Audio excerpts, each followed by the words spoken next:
સર્વને જય શ્રી કૃષ્ણ. હું કમલેશ શાહ વડોદરાથી બોલું છું. હું 1978થી ફાર્માસ્યુટિકલ ઇન્ડસ્ટ્રી સાથે એસોસિએટ છું. મેં 4 ફેક્ટરી પણ બનાવી હતી. આ ન્યુટ્રાસ્યુટિકલ 5મી ફેક્ટરી પણ બનાવી હતી અને ધીમે ધીમે દરેકમાંથી રિટાયર્ડ થઈ અને અત્યારે સપ્ટેમ્બર 2023થી હું હેલી બિઝનેસ સાથે એસોસિએટ છું. અને મને એવું લાગ્યું કે ફાર્માસ્યુટિકલ ભલે મેં 47 વર્ષથી કામ કર્યું હોય છતાં પણ વગર દવાએ જો આપણે કોઈને સારા કરી શકીએ તો એનાથી ઉત્તમ બીજું કશું નથી. એટલે મેં હેલીને એઝ અ પ્રોફેશન તરીકે સ્વીકાર્યો છે.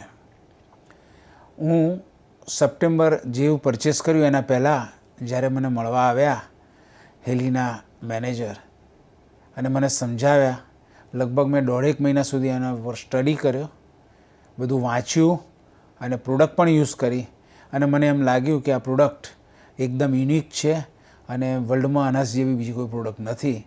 એટલે એ પ્રોડક્ટ મેં પરચેસ કરી અને મેં ચાલુ કર્યું. જાન્યુઆરી 2023માં 30મી તારીખે મને હાર્ટ એટેક આવ્યો હતો. એન્જિયોગ્રાફીમાં એવું બતાવ્યું કે 90% તમારો બ્લોકેજ છે, એટલે તમારે બાયપાસ સર્જરી સિવાય બીજો કોઈ રસ્તો નથી. એટલે મને એન્જિયોગ્રાફી કર્યા પછી આઈસીયુમાં દાખલ કર્યો. દાખલ કર્યા પછી અચાનક બીજે દિવસે ત્યાંથી માણસ આવી અને મારા વાળ કાપવા માંડ્યા. એટલે મેં કહું, ભાઈ વાળ શેના માટે કાઢો છો? તો કે બાયપાસ કરવાની છે. એટલે મેં એમને સ્પષ્ટ કહ્યું કે મારે કોઈપણ જાતની બાયપાસ સર્જરી કરાવવાની નથી.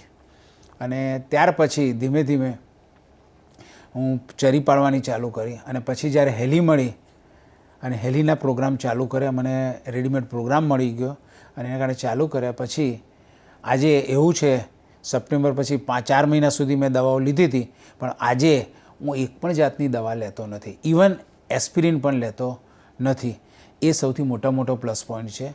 અને પછી મેં એન્જિયોગ્રાફી, સીટી એન્જિયોગ્રાફી કરાવડાવી તો એમાં એવું આવ્યું કે 90%ની જગ્યાએ તમારું 52% જેટલું બ્લોક છે. એટલે એટલું ઇમ્પ્રુવમેન્ટ મળ્યું છે.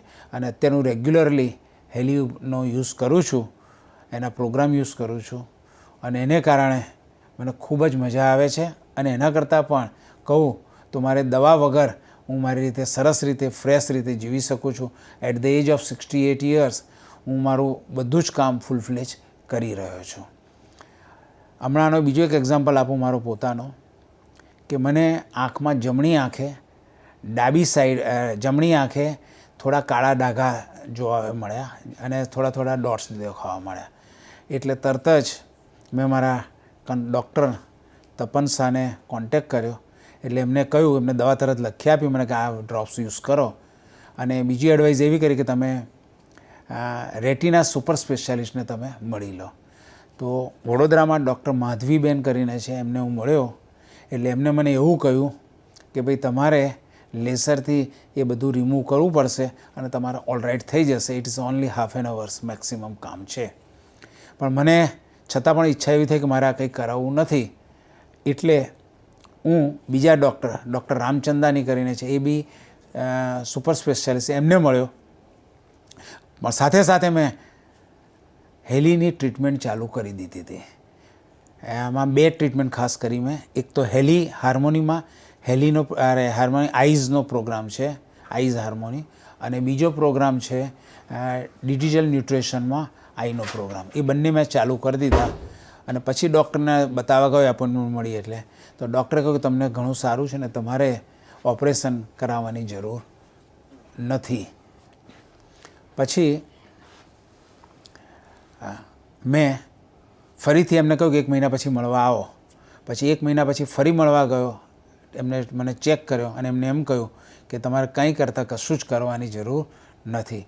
એટલે મને એવું લાગ્યું કે આ ફક્ત ને ફક્ત હેલીને કારણે જ આ શક્ય બન્યું છે.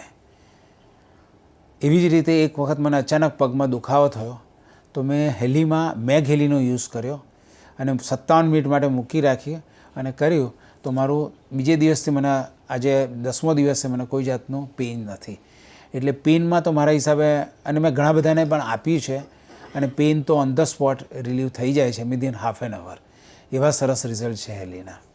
હવે મારી મિસિસની વાત કરું. મારી મિસિસને 11 જાન્યુઆરી 2023ના દિવસે બ્રેન સ્ટ્રોક આવ્યો હતો.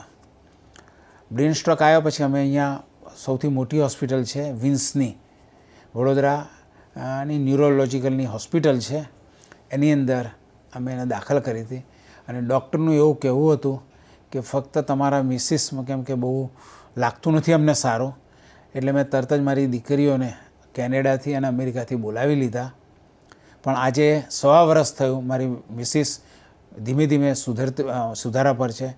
મારી મિસિસ ઓનેસ્ટલી સ્પીકિંગ તો મારી મિસિસ માનતી નથી કોસ્સામાં, ડૉક્ટર કહે એટલું જ કરવાનું. પણ આજે મને જાણતા આનંદ થાય છે કે મારી મિસિસને બધી દવાઓ બંધ થઈ ગઈ છે. એનું ઇમ્પ્રુવમેન્ટ સ્લો છે પણ સ્ટેડી ઇમ્પ્રુવમેન્ટ છે.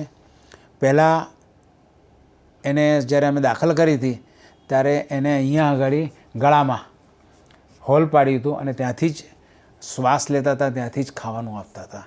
પછી 3-4 મહિના પછી ઇટ હેઝ બીન ઇમ્પ્રુવડ અને નાકથી ખાવાનું ચાલુ કર્યું, લિક્વિડ આપતા હતા. પણ છેલ્લા 4 મહિનાથી મને જણાવતા આનંદ થાય છે કે એને એ પણ નીકળી ગઈ, એને રાઈસ ટ્યુબ કહે છે, અને હવે ફક્ત મોઢાથી ખાઈ રહી શકે છે, અને લિક્વિડની જગ્યાએ સોલિડ પણ હવે ધીમે ધીમે ચાલુ કરી દીધું છે. તો આવા અફલાતુન રિઝલ્ટ્સ છે હેલીના. એટલે હું દરેકને રિક્વેસ્ટ કરીશ કે હેલી દરેકે અપનાવવી જોઈએ. હવે મારા ફ્યુચરની વાત કરું તો ધીમે ધીમે હું ફાર્માસ્યુટિકલ બિઝનેસ મારો જે હતો એમાં હું 25% બિઝનેસ કરી દીધો છે, કારણ કે અત્યારે મારું મેઇન ફોકસ હેલીમાં છે. અને આખા સમાજને, માનવજાતિને હેલીનો બેનિફિટ મળે એના માટે પ્રયત્ન કરી રહ્યો છું. અને એને કારણે હું હેલીનું એક સેન્ટર પણ ચાલુ કરવાનું પ્લાનિંગ કરું છું. મેક્સિમમ 1 મહિનામાં ચાલુ કરી દઈશ. અને બીજું, દર રવિવારે હું મારો સમય આપી અને જેને પણ ઈચ્છા હોય એ બધાને હેલી શું છે એની આખી ટ્રેનિંગ અને કેવી રીતે વાપરવાનું એનું હું આપવાનું પ્લાન કરું છું. અને મારો ટાર્ગેટ એવો છે કે વિધિન 2 મંથ્સ હું 100 હેલી વેચી શકીશ એવું પ્લાન કરું છું.